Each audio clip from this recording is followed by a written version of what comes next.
Apreciados hermanos, amigos, qué placer estar con ustedes aquí en este programa de estudio de la Escuela Sabática. Estamos ahora justamente estudiando el libro de Éxodo en este trimestre y hoy tenemos la lección número 10, que es titulada El Pacto y el Modelo. Vamos a hablar acerca de lo que es el pacto y el modelo, pero antes de entrar en la discusión de esta presentación, de este tiempo, vamos pues a presentar quienes están conmigo. Tengo el privilegio de estar junto con dos personas muy estudiosas, al pastor Esteban Bor, mano derecha. Pastor, bienvenido al programa. Gracias. Y a mi mano izquierda, el pastor Luis Fernando Manrique. Pastor, bienvenido al programa. Gracias, pastor. Es siempre un honor trabajar con ustedes y sé que Dios va a bendecir este panel a través de lo que podamos compartir, pero siempre, por supuesto, vamos a iniciar este estudio con una oración. Voy a pedir al pastor Manrique que nos dirija en oración y luego, pastor Bor, si nos puede leer el versículo de memoria que es Éxodo 24:3. Pastor. Vamos a orar, querido Padre que estás en los cielos. Tú eres un Dios de amor, de bendición, de misericordia, de maravillas, a través de todas las edades, no solo con el pueblo de Israel, como lo hemos visto a lo largo de estas lecciones, sino también con nosotros hoy, Señor. Y aunque muchos podamos estar sin querer repitiendo alguna de las escenas que vivió Israel en el pasado, ayúdanos por tu gracia a ser victoriosos, Señor, en tu nombre. Bendice a cada persona que está escuchando estos temas, que pueda crecer espiritualmente y que pueda compartirlos con otros. Y bendice este panel, danos sabiduría divina para poder presentar tu palabra. En el nombre de Jesús te lo pedimos, imploramos, amén, amén. Amén, amén. Bueno, la lectura bíblica se encuentra en Éxodo 24 y el versículo 3, y dice lo siguiente: Y Moisés vino y contó al pueblo todas las palabras de Jehová y todas las leyes, y todo el pueblo respondió a una voz y dijo: haremos todas las palabras que Jehová ha dicho. Amén.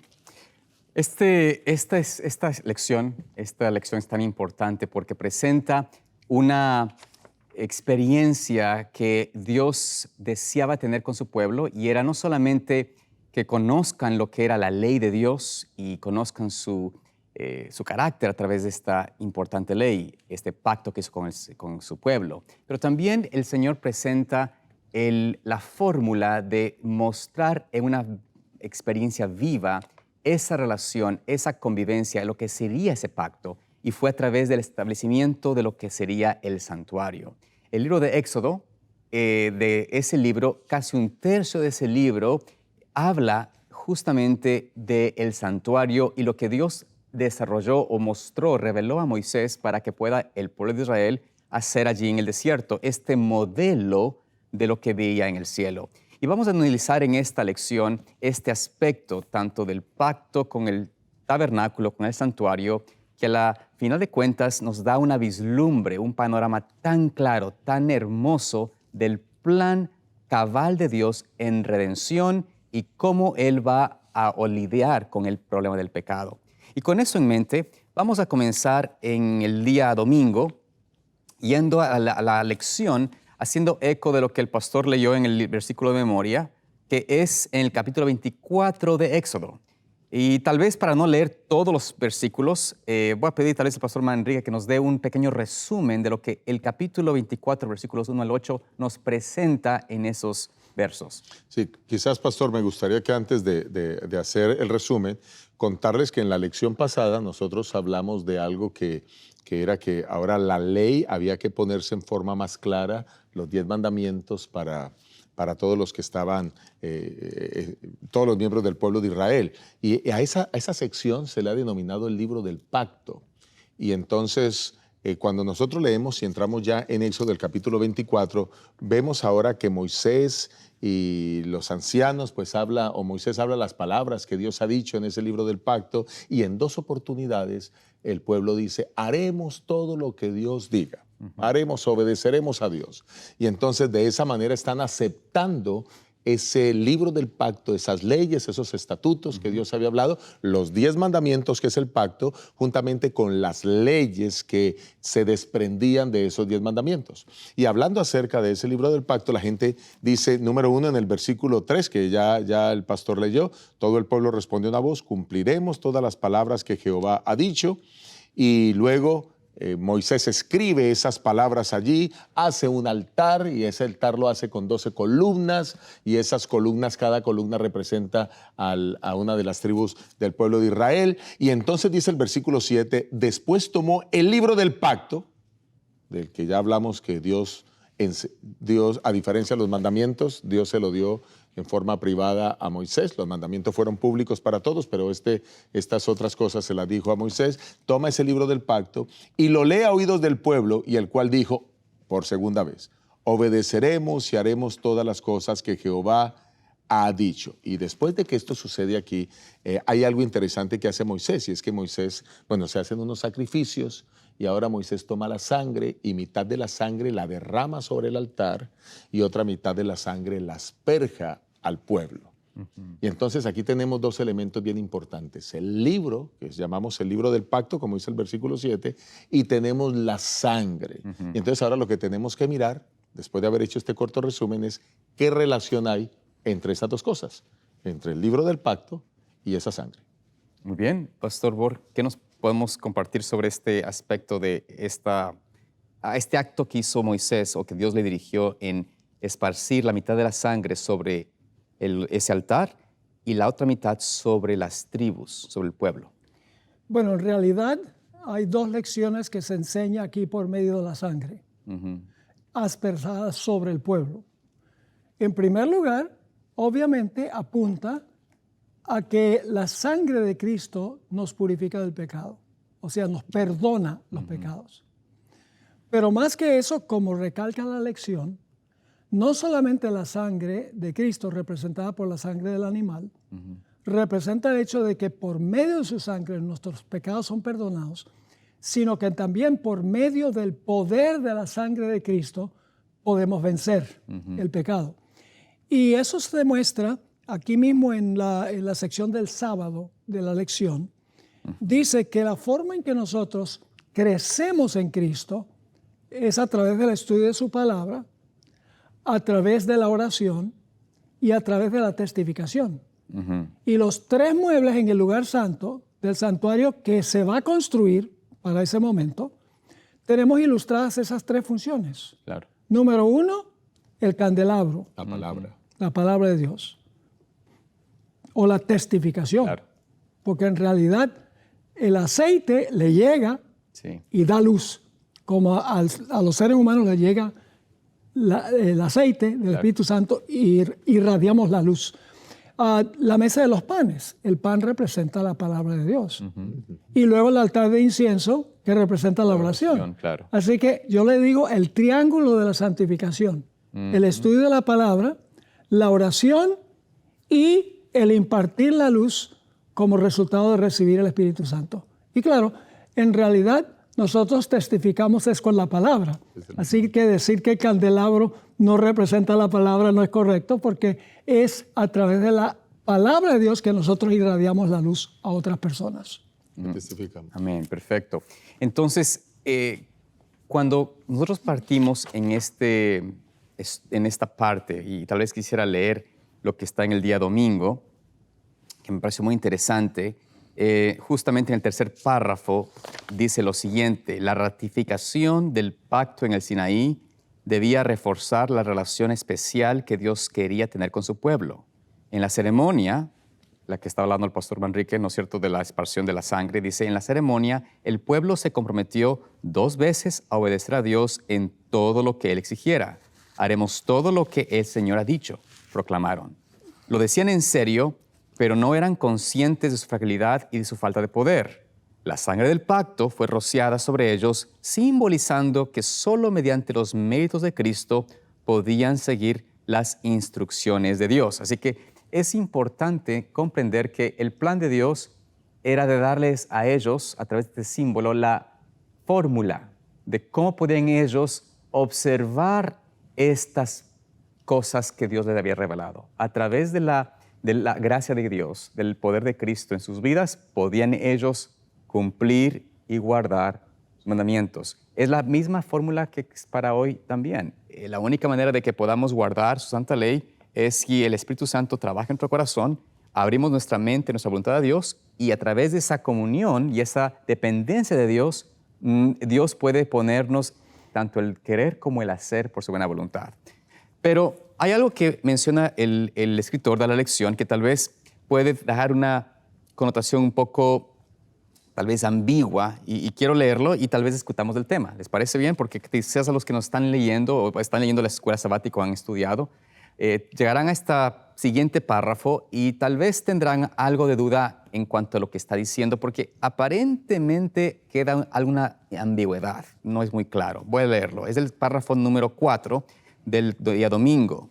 Él dice allí, el escritor dice, no queremos aceptar que nuestra naturaleza humana es frágil, débil y completamente pecaminosa. Tenemos una tendencia inherente al mal. Para poder hacer el bien, necesitamos ayuda externa. Esta ayuda solo proviene de arriba, del poder de la gracia de Dios, de su palabra y del Espíritu Santo. E incluso con todo esto a nuestra disposición, cuán fácil nos resulta ceder al mal.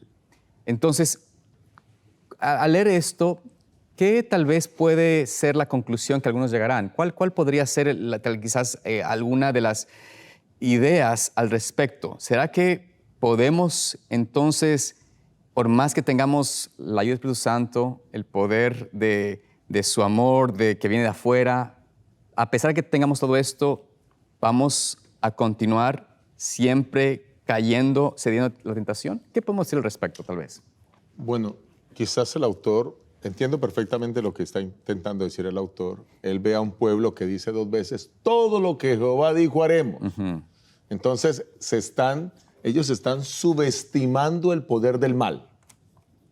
Y esa subestimación del poder del mal es lo que el autor quiere destacar aquí. El ser humano es frágil y puede fallar en cualquier momento. Es como decir, no, yo ahora me bautizo y no voy a volver a pecar. Más o menos lo que quisieran decir aquí el pueblo de Israel. Entonces, lo que el autor está intentando decir es, mire, nosotros somos falibles. Sin embargo, hay una partecita aquí en la que yo entro un poquitito, veo esa ambigüedad que el pastor nos muestra. Dice, para poder hacer el bien necesitamos ayuda externa. Bueno, sí y no. Dentro del contexto que lo está mostrando el autor, sí, la ayuda viene de arriba y el único que puede ayudarnos a cumplir los mandamientos es Dios. Y no solo porque la ayuda sea externa, sino la ayuda sea dentro de nosotros. Claro. Porque cuando el Espíritu Santo está dentro de nosotros, entonces ahora es cuando nosotros podemos ser transformados y ya no vemos lo que antes nos tentaba, ya no era una tentación. Si antes el licor era una tentación, pues ya no lo es porque el Espíritu Santo está en mí. Si antes el decir groserías era una tentación, ya no lo es. Si antes el mirar a mujeres era una tentación, ya no lo es porque el Espíritu Santo está dentro de mí. Entonces, en ese contexto pienso que tiene razón el autor, pero desde otra perspectiva, ahí sería el no. Y es que hay personas que sin conocer a Dios hacen cosas buenas. Yo conozco ateos que sirven en programas de beneficencia. Conozco ateos que reparten alimentos, que ayudan en catástrofes.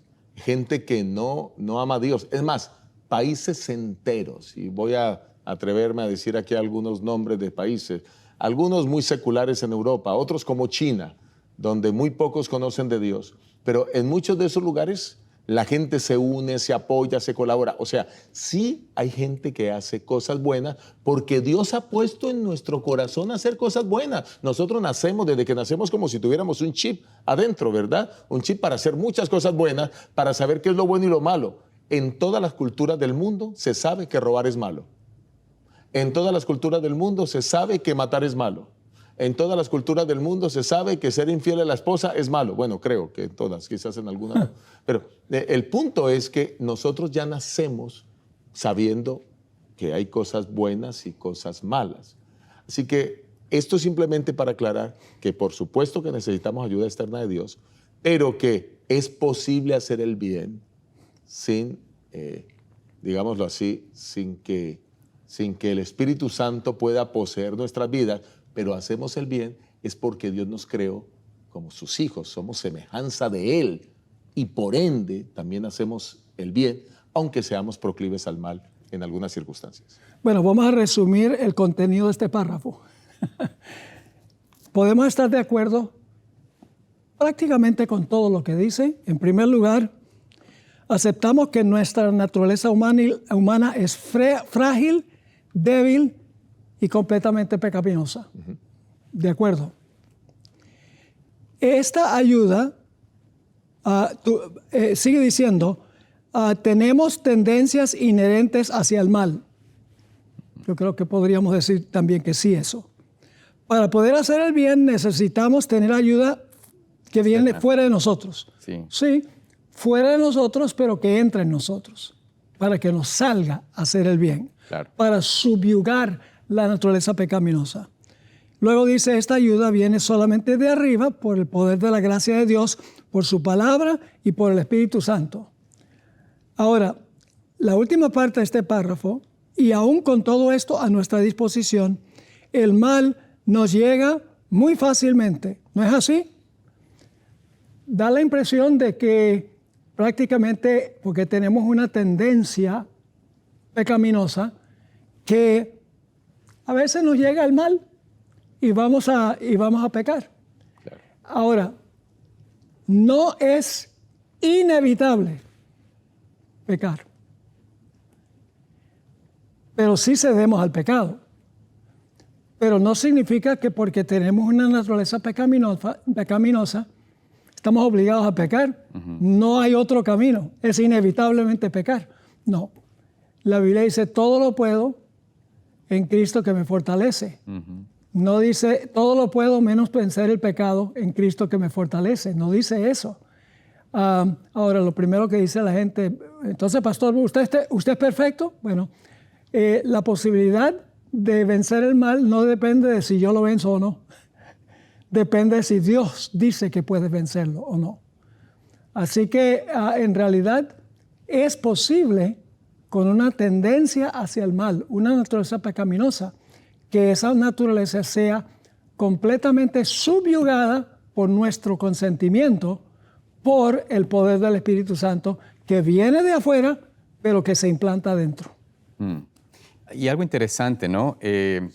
Estaba con esta expresión de ellos o de lo que sucedió con ellos en este momento. El plan de Dios era Él darles de su sangre, darles de su espíritu, darles la capacidad para ser transformados, recibir eso en sus vidas y, como dijo usted, o ambos dijeron, fluir dentro de uno ese cambio para obrar obras de victoria y obras que sean conforme a la ley de Dios. Pero cuando ellos desconfiaron, o mejor dicho, no entregaron su voluntad y prometieron servir a Dios en su propia fuerza, el fracaso fue contundente. Y esa sangre que el Señor, en simbolismo, las esparció sobre ellos, no fue para ellos del poder que quería Dios que tenga, porque ellos quisieron hacerlo a su propia fuerza, en sus propios méritos. Y algo interesante que me puso solamente a pensar, ¿no? Este mismo pueblo, cuando vino el Hijo del Hombre, el pueblo para el cual Él vino a morir, al rechazar a Cristo, dijeron de forma despectiva, su sangre sea sobre nosotros y sobre nuestros hijos. Pero no lo decían en el sentido de que quiero que esa sangre me cure, me limpie, me purifique, sino que la culpabilidad digamos, el pecado que hacemos contra Él. La responsabilidad de haberlo rechazado. O sea, rechazado y sacrificado en la cruz. Eso sea sobre nosotros, sobre nuestros hijos. Y eso es tener por inmunda la sangre de Cristo. Entonces, de alguna forma tenemos que recordarnos de que Dios quiere purificarnos y su sangre se ha dado en esa provisión. Pero aquel que no acepte ese obsequio y ese regalo, al igual que los judíos, por más que sea religioso, cristiano, creyente o aparente, va a rechazar esa justicia divina en su vida y eventualmente serán culpables de sus propios actos y pecados porque no permitieron que esa sangre purifique sus vidas y les dé la victoria que el Señor quiere que tengan. Así que con eso, pastor, sí. Hay un pasaje bíblico que no aparece en la lección que me sorprendió que no estuviera en la lección. Claro, el autor incluyó lo que Dios le indicó que colocara. Pero hay un pasaje que nos dice cuál fue el problema en el Sinaí. El problema es que ellos dijeron, todo lo que Dios dice nosotros lo haremos. pero sin el poder interior para hacerlo. Claro. En Jeremías 31, 31 al 34 dice, he aquí vienen días, dice Jehová, en los cuales haré un nuevo pacto. El primer pacto es el del monte Sinaí. Sí. Un nuevo pacto Estamos estudiando. con la casa de Israel, con la casa de Judá. No como el pacto que hice con sus padres el día que tomé su mano para sacarlos de la tierra de Egipto, porque ellos invalidaron mi pacto, aunque yo fui un marido para ellos, dice Jehová.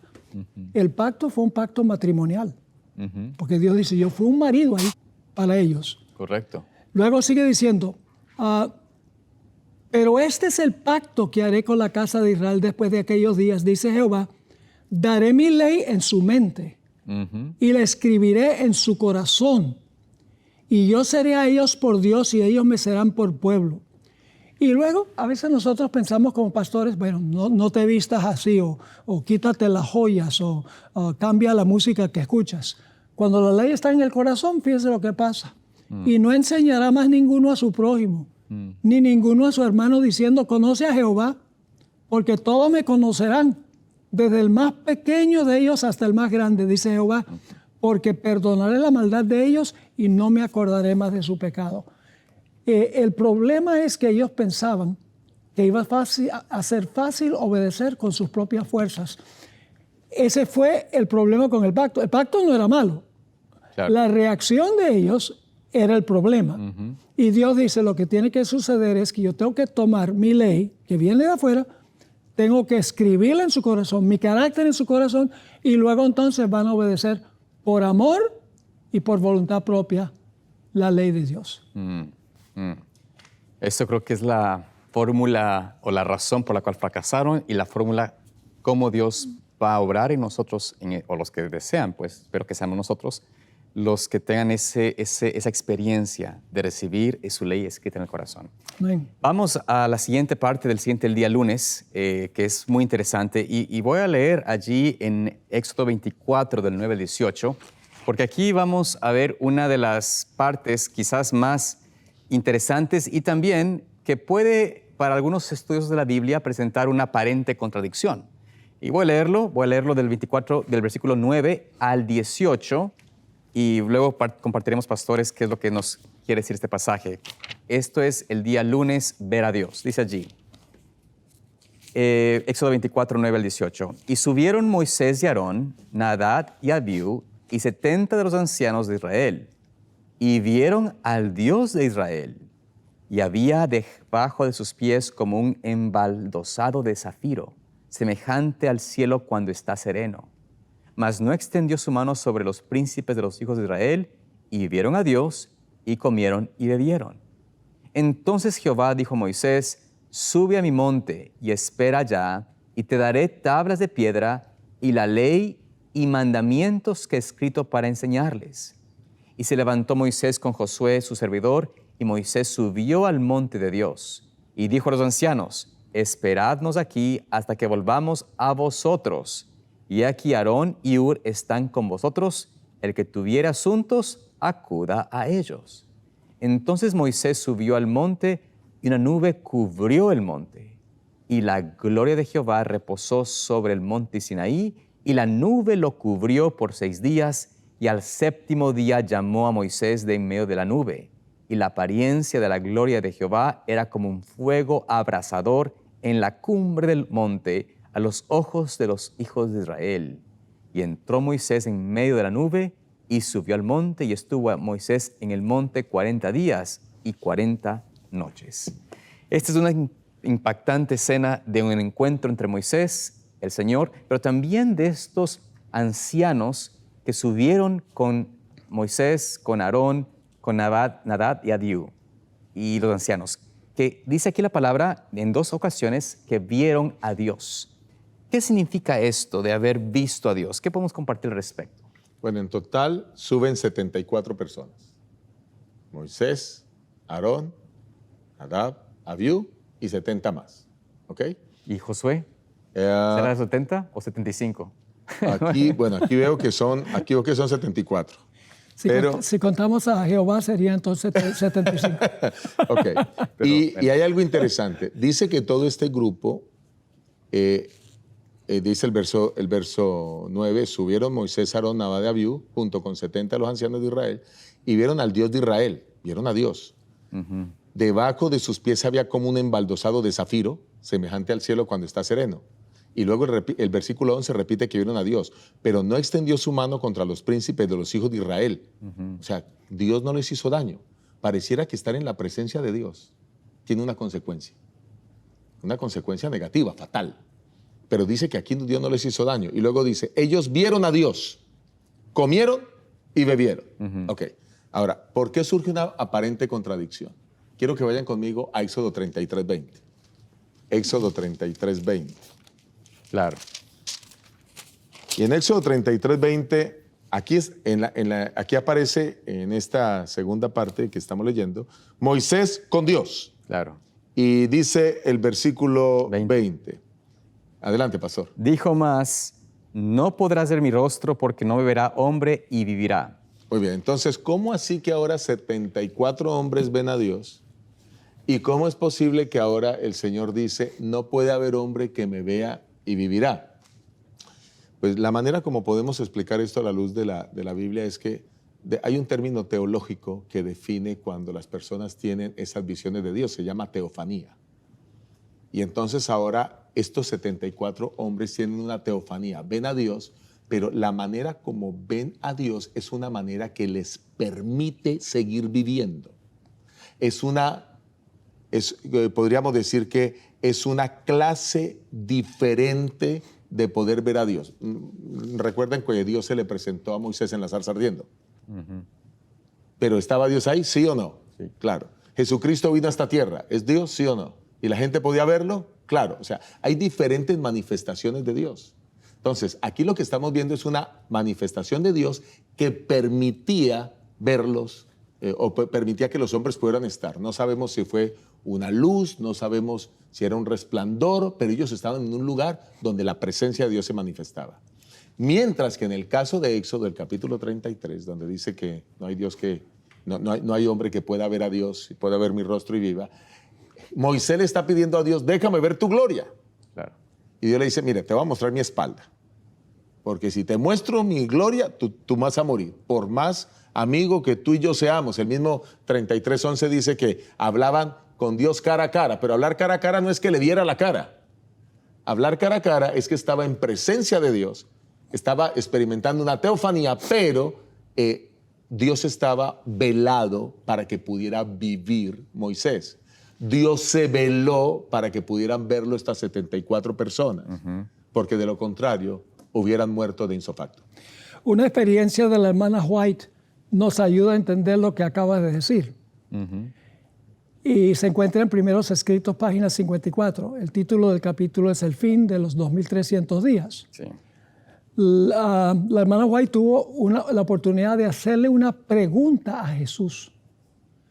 Le dijo, ¿tu padre tiene forma como tienes tú? Y Jesús dijo, sí, es la imagen misma de mi persona. Ahora, la hermana White luego escribió que ella vio al Padre levantarse del trono en 1844 y en una nube entró al lugar santísimo del santuario. Alguien le escribió a la hermana White y le dijo, ¿cómo es que usted dice que usted vio al Padre levantarse del trono y entrar al lugar santísimo? Si la Biblia dice que nadie vio a Dios jamás. Y la hermana White publicó la respuesta y dijo, cuando yo dije que el Padre se paró del trono y entró al lugar santísimo, no vi al Padre, dice, vi la gloria, la nube gloriosa que lo rodeaba y asumí que como era el trono en el lugar santísimo, pues entonces el Padre fue el que se levantó y fue. Pero en realidad no lo vi.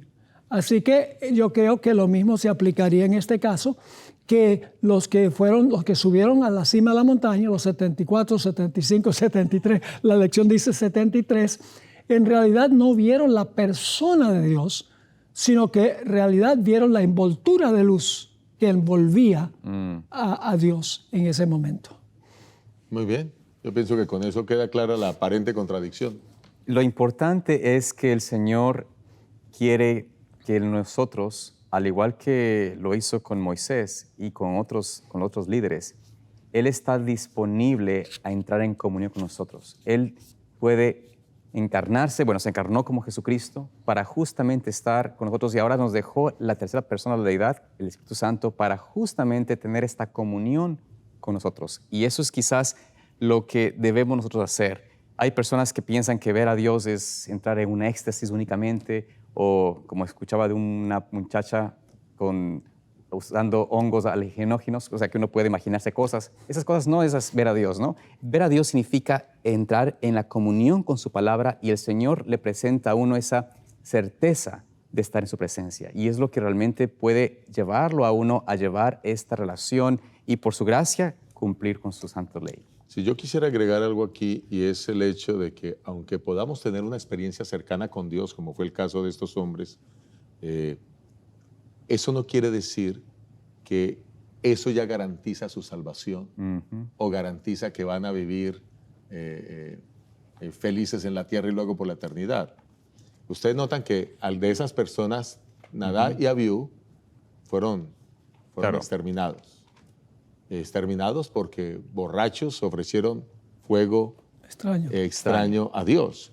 Lo que quiero decir es que aunque algunos hayan tenido una experiencia cercana con Dios, si no somos fieles a Él, si no nos mantenemos en sus caminos, si no guardamos sus normas y estatutos, finalmente podemos perdernos, como aquí la palabra de Dios lo muestra, ¿verdad? Entonces, es bien importante que quede claro cómo después del pacto hubo además de eso una comida ceremonial, lo que deja ver que Dios quiere tener una interacción y una comunión especial con ellos. Así que frente a Dios mismo, frente a la presencia de Dios, comieron, como decir, estamos comiendo con Dios, ¿no? Y ahí es cuando resuenan en mí las palabras de Apocalipsis 3:20. Aquí yo estoy a la puerta y llamo, si alguno oye mi voz y abre la puerta, entraré a Él, cenaré con Él y Él conmigo. Noten cómo el tema de la comida, de la comunión, es tan importante para poder enlazar, en este caso, esta unión que se realizó mediante el pacto. Yo tuve una experiencia hace varios años, en el 2001, más específicamente, en mayo del 2001. Hice una gira por el Líbano, por Jordania y por Siria. Poco después de eso fue la debacle del 9/11. Así que gracias a Dios pude ir antes de eso. Pero íbamos subiendo en un taxi al Monte Nebo, en Jordania. Y en esas, cuando el chofer iba manejando, había unos beduinos que tenían unas carpas, estaban acampados ahí en medio del desierto.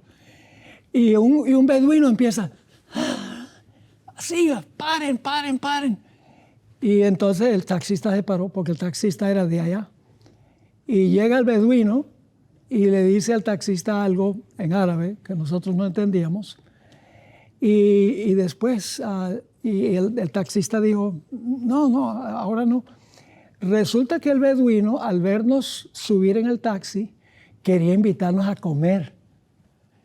Es decir, es algo muy hospitalario, señal de amistad, el sentarse a comer con alguien. Y el taxista, tal vez si el taxista hubiera leído la lección, hubiera dicho, sí, vamos y comemos con los beduinos. Pero me demostró a mí cuán importante para confirmar la amistad lo es sentarse a comer juntos. Hay algo especial en eso. Y eso es lo que sucede aquí después del pacto de sangre. Sí. Claro. Está esa comida en la presencia de Dios. Y que de paso, nosotros repetimos de alguna manera eso hoy en día con tomar la cena del Señor. Ajá. Claro, comunión con Dios y probamos esa cena. Y le decimos la comunión. La Así le decimos. Claro, la Santa Comunión entre Exactamente. dos personas, tres personas. Interesante. Entre nosotros con Dios.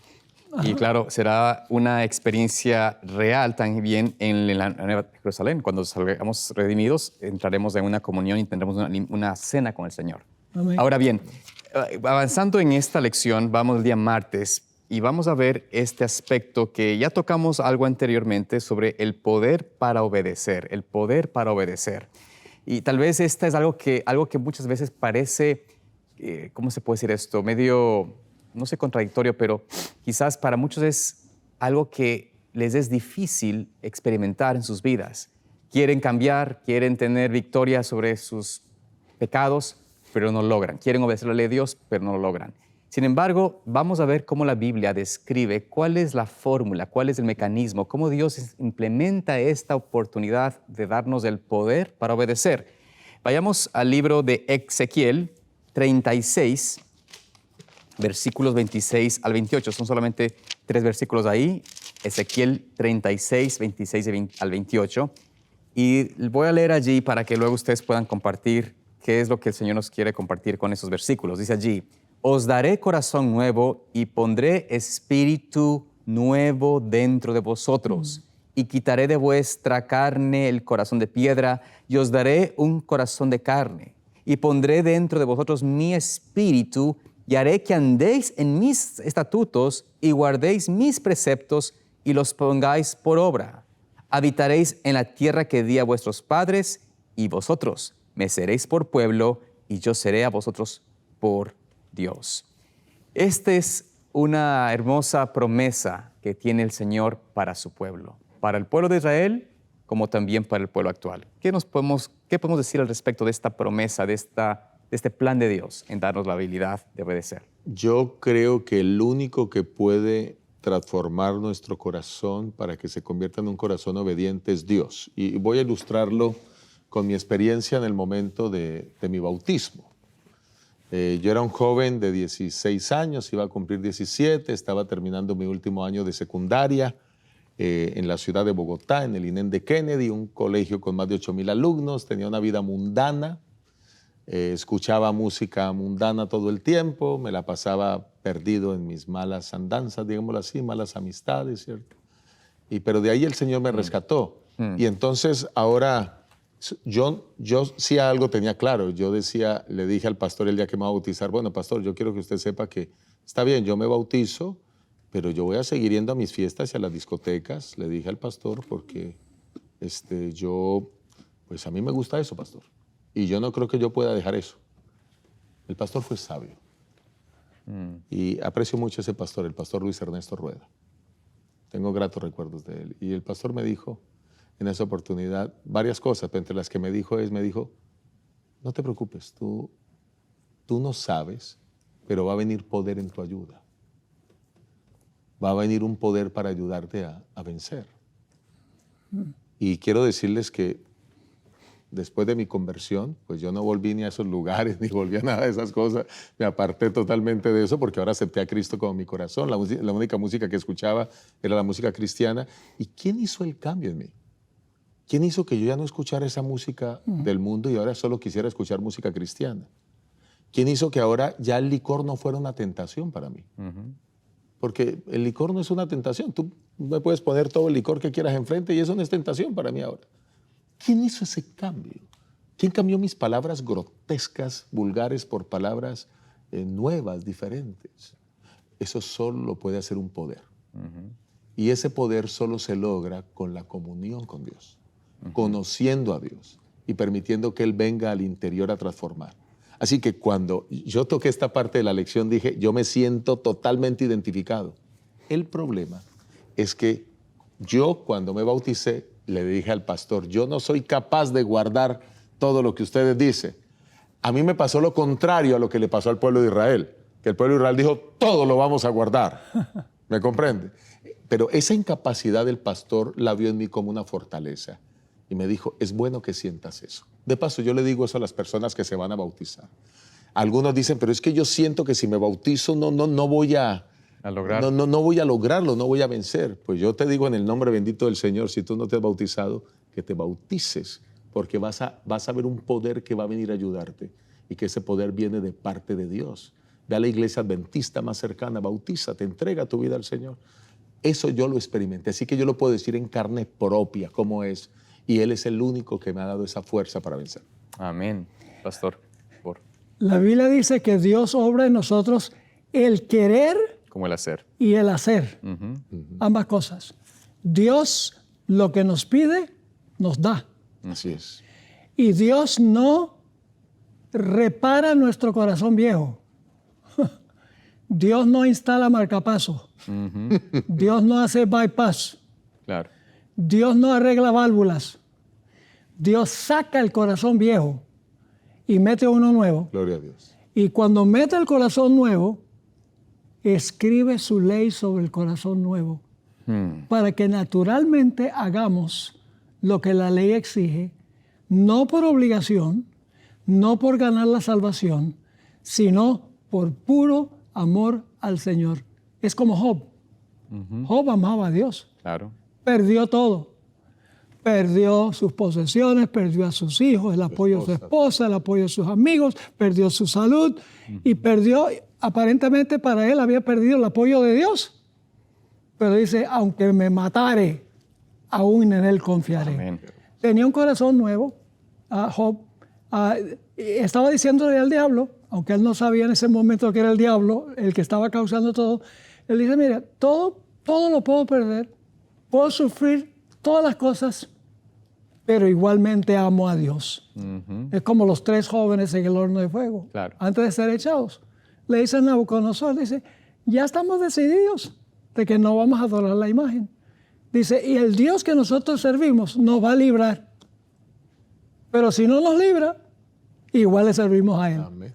Amén. Ellos tenían un corazón nuevo que los llevó a hacer el bien por amor a Dios. Para ellos el honor a Dios era más importante que su propia vida. Y esa es la condición que alcanzará el pueblo fiel de Dios al final de la historia. Amén. Es algo interesante que en lo que hemos compartido, ¿no es cierto?, nos damos cuenta que la obra del cambio, de quitar ese corazón de piedra por uno de carne, la hace el Señor. La obra de darnos ese deseo de obedecer, tanto el querer como el hacer, es de Dios.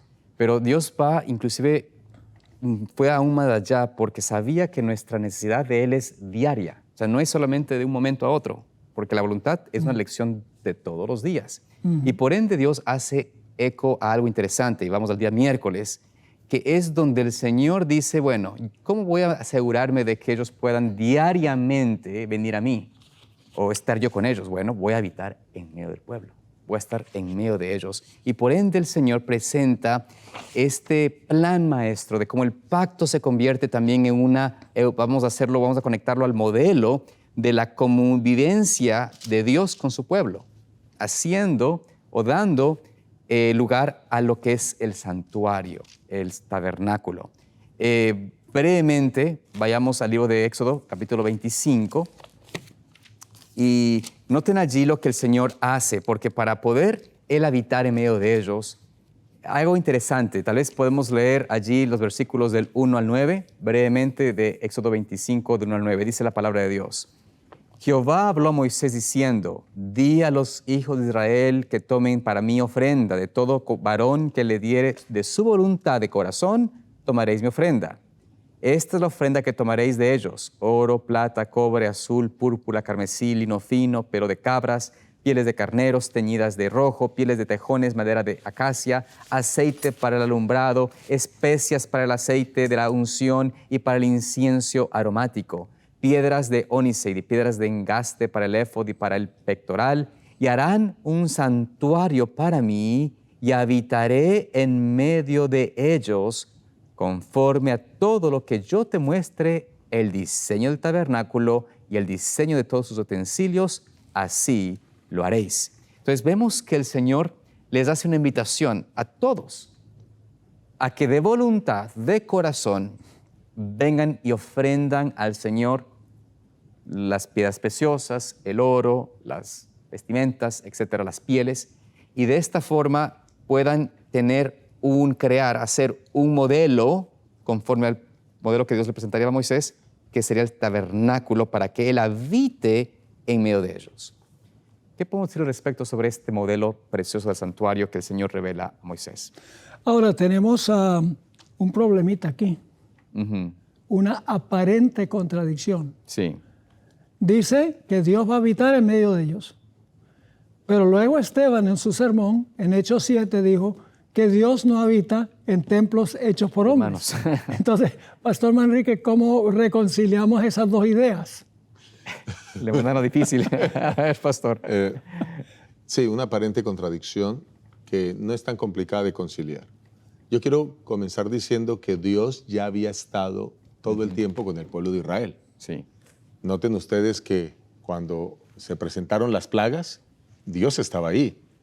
Cuando los egipcios los persiguieron, Dios estaba ahí. Una columna de fuego lo dividía de los ejércitos egipcios. Cuando se abrió el Mar Rojo, Dios estaba ahí.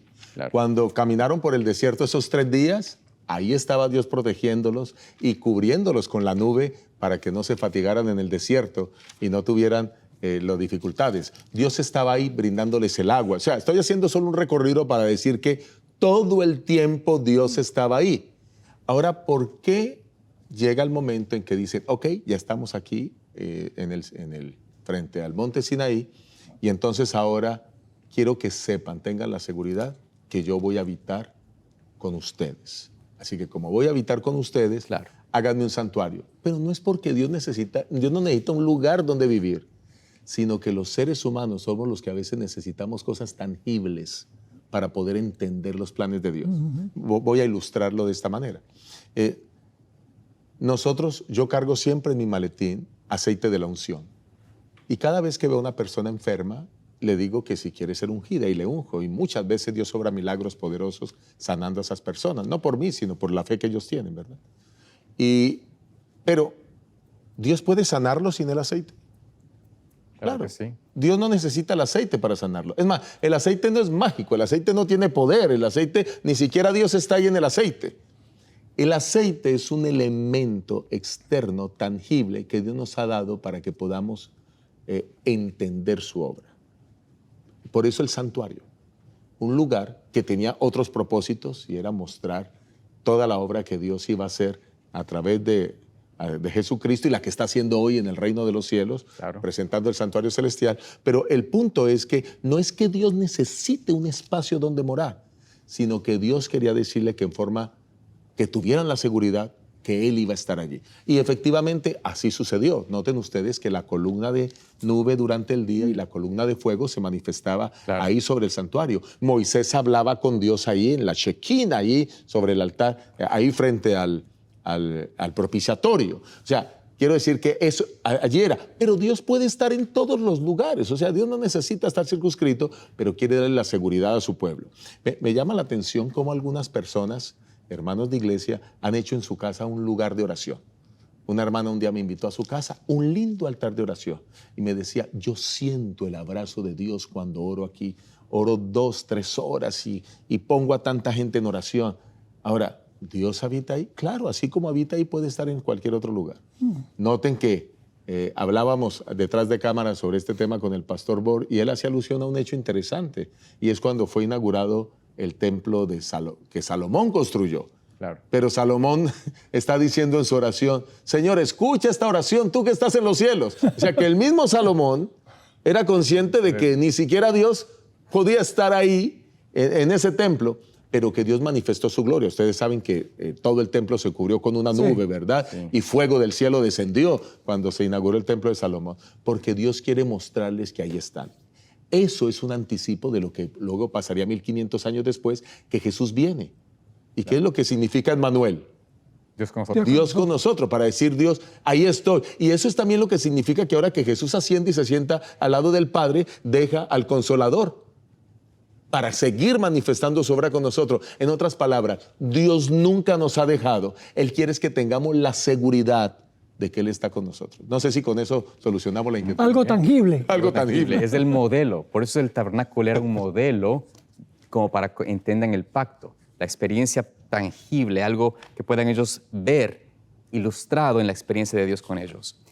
Vamos entonces a avanzar a esta última parte el día jueves, ya que nos quedan 6 minutos para poder concluir esta lección tan interesante.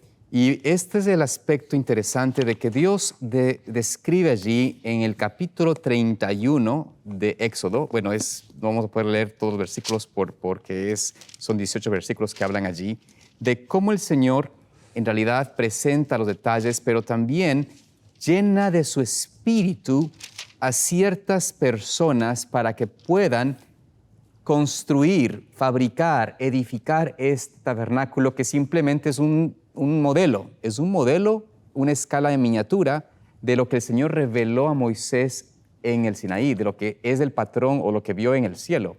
y Dios les reveló los utensilios, le dio el modelo, les dio, como decir así, los planos del tabernáculo para que él pueda plasmarlo en una forma en escala pequeña para el pueblo de Israel. Y presenta allí que Dios da de su espíritu a ciertos individuos. Hablaba de los sacerdotes, pero también hablaba acerca de los que fueron dados como constructores, como fue el caso de Bezaleel. ¿Qué nos podemos decir al respecto de esto de llenarse del Espíritu Santo? Es la primera vez en la Biblia que aparece la expresión de que alguien va a ser llenado del Espíritu de Dios. Después de eso aparece muchas otras veces, pero esta es la primera vez que aparece. Y dice el versículo 1 de Éxodo 31, habló Jehová a Moisés y le dijo, mira, yo he llamado por su nombre a Bezaleel, hijo de Uri, hijo de Ur, de la tribu de Judá, y lo he llenado del Espíritu de Dios en sabiduría, en inteligencia, en ciencia y en todo arte. ¿Y para qué? Aquí está el verso 4. Para inventar diseños, para trabajar en oro, en plata, en bronce, para labrar piedras engastadas, tallar madera, trabajar toda clase de labor. He puesto junto a él a Oliab, hijo de... En fin. Pero aquí hay algo interesante. Dios puede hacer lo siguiente con una persona. Puede darle un don instantáneo que antes no tenía para que a partir de ahora lo desarrolle. No nos muestra con exactitud si este es el caso. Puede hacer que este fue el caso. O puede hacer que Bezaleel ya tenía experiencia habiendo trabajado en esto en el pasado, quizás en Egipto. Pero lo que sucede es que Dios lo llama y le da el Espíritu para que haga algo. Lo interesante, y quiero destacar aquí dos partes de esta historia, la parte final del versículo 6 dice, para que hagan todo lo que yo he mandado. Y luego dice la parte final del versículo 11, ellos harán conforme a todo lo que te he mandado. Cuando Dios da un don especial a una persona, lo da para que le obedezcamos a Él. Ya queda claro que no todos tienen que ser pastores. No todos tienen que ser predicadores. Aquí tenemos un gran equipo de personas que trabajan detrás de cámaras. Claro. Que son editores, que son diseñadores gráficos, que son las personas de programación, etcétera. Y todas esas personas Dios les da dones. Algunos dicen, no, yo no sirvo para hablar allá enfrente, a mí no me... Pero yo aquí hago... Dios los ha dotado a muchos de ellos con ciencia y sabiduría para que puedan servir al Señor, pero para que hagan su voluntad, para que usen lo que Dios les dio para su honra y para su gloria. Eso es como yo he visto arquitectos que dicen, ya no voy a ser más arquitecto para el mundo. Ahora me voy a dedicar únicamente a construir templos. He visto a personas en diferentes profesiones que dicen, ahora solo me voy a dedicar a servir a Dios. Fueron llamados. Cuando una persona sucede eso, pasa lo que le pasó aquí a Bezaleel. Sintieron que fueron llamados por Dios. Médicos que dicen, ya no quiero dedicarme a la medicina ni a hacer dinero. Ahora me voy a dedicar a hacer brigadas médicas a la gente pobre, solo para servir a Dios. Si tú sientes ese llamado como profesional, adelante, sírvele al Señor, porque necesitamos terminar la obra. Ese es el punto que quería destacar aquí. Muy importante punto, pastor. Gracias, Pastor Bor. Hasta que yo tenía 18 años, nunca hablé en público. Wow. Era penoso, introvertido, callado. Iba a estudiar educación física en Andrews cuando terminé mi secundaria. No voy a contar toda la historia porque el tiempo se está acabando. Pero el Señor cambió lo que Él quería que yo hiciera. Y me capacitó, aunque yo no tenía esas habilidades, me capacitó para predicar y para enseñar. Amén. Nunca había planeado yo hacer eso. La gente me preguntaba, usted es hijo de pastor, va a ser pastor, ¿verdad? No, yo no hablo en público. Pero el Señor me impartió un don que yo no tenía. Así es. Y lo santificó y lo ha usado para su gloria. Amén. Eso es lo que hizo con estos artesanos. Esa es la forma que me gusta usar. Artesanos, así es. Y la verdad que Dios quiere a todos darnos de su Espíritu. Quiere llenarnos de ese don precioso para que podamos no solamente recibir nuevos talentos y dones, pero los que tal vez ya tenemos, ponerlos para la obra de Dios, para servir a otros, para alcanzar con el precioso evangelio a quienes están en tinieblas y no conocen esta luz admirable. queremos invitarles a ustedes a que puedan estudiar, a que puedan continuar aprendiendo del Señor, guardar el sábado, el día que el Señor santificó para beneficio nuestro. Y tal vez esa es la experiencia que podemos comenzar, guardando el sábado, a recibir Santo Espíritu y poder ser llenos de ese poder precioso para poder obedecer y guardar sus mandamientos. Que Dios les bendiga y les guarde. Nos vemos en la próxima ocasión. Bendiciones para ustedes. Deslizas la pantalla en medio del ruido, buscando la paz sin poder encontrarla. Muestra seguridad, pero en realidad guardas un silencio que te llena de ansiedad. Por supuesto, te distraes porque de alguna manera debes sobrevivir a la batalla que enfrentas. ¿Será que esa guerra no está afuera, sino dentro de ti? Toda batalla requiere una armadura. ¿Te estás preparando para enfrentarla? El conflicto se acerca, está a la puerta, pero hay una promesa. No has quedado indefenso. Existe una armadura No es de acero ni de piedra, Pero es inquebrantable. invencible, y eterna. Conoce la verdad que te mantiene firme, la justicia que te cubre la paz que va delante de ti, La fe que te sostiene cuando todo falla. y el poder inquebrantable. Porque la lucha es real. Pero más real es la victoria. Este otoño, acompáñanos mientras aprendemos a estar firmes. Despierta, Prepárate. revístete, Y encuentra tu armadura. prepárate para el conflicto que viene.